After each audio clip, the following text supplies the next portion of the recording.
Hello guys, কেমন আছেন সবাই? তো আজকে নতুন ভিডিওতে স্বাগতম। রোশনার একটি নতুন আপডেট নিয়ে চলে আসছি।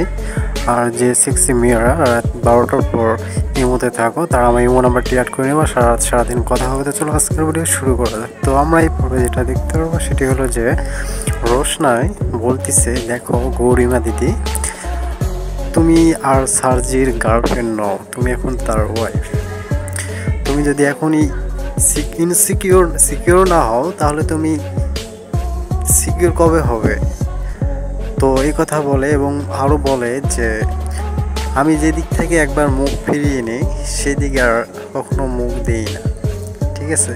তো এখানে আরও বলে যে আমার মন যদি একবার কারোর উপর ভেঙে যায়, তার সঙ্গে আমি সম্পর্ক গড়াই না। এই ছিল পর্বের আপডেট। তো যারা আমার চ্যানেলে নতুন, তারা আমার চ্যানেলটি সাবস্ক্রাইব করবেন এবং পাশের যে বেল আইকনটি আছে সেটি অন করে রাখবেন, তাহলে নিত্য নতুন আপডেট আপনারা সহজেই পেয়ে যাবেন। সবাই ভালো থাকবেন, সুস্থ থাকবেন, ধন্যবাদ।